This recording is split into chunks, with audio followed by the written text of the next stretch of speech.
C'est ici à Toulon, dans la rade de la plus grande base navale française, que j'ai souhaité vous présenter mon livret consacré à la défense.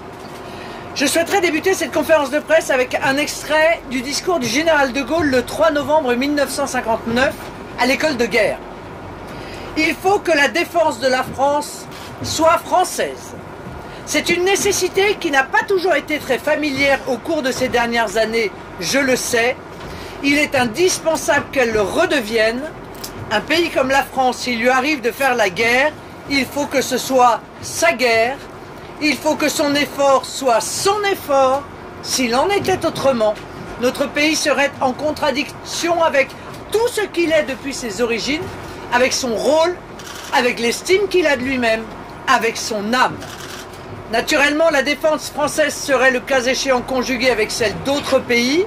Cela est dans la nature des choses, mais il est indispensable qu'elle nous soit propre, que la France se défende par elle-même, pour elle-même et à sa façon. Fin de citation. Ce texte fondateur de notre système de défense a guidé mes réflexions.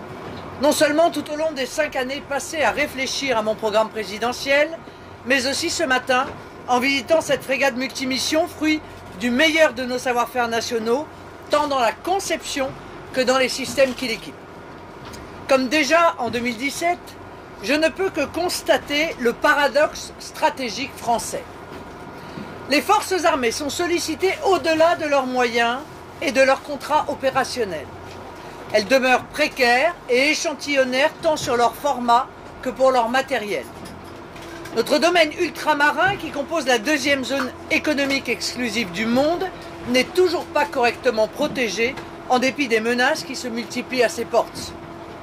Ces menaces sont protéiformes, arsénalisation de tous les espaces, prolifération des technologies qui ruinent les traités de désarmement et incitent au recours à la force, arrivée de nouveaux entrants agressifs qui déstabilisent des régions entières dans des guerres asymétriques où les opérations ne sont pas attribuables avec certitude ou sont l'œuvre de sociétés privées apparemment sans commanditaire.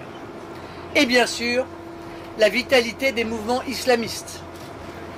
Malgré ce constat, malgré les risques qui pèsent sur notre pays, l'effort national en faveur de la défense n'est toujours pas à la hauteur des enjeux.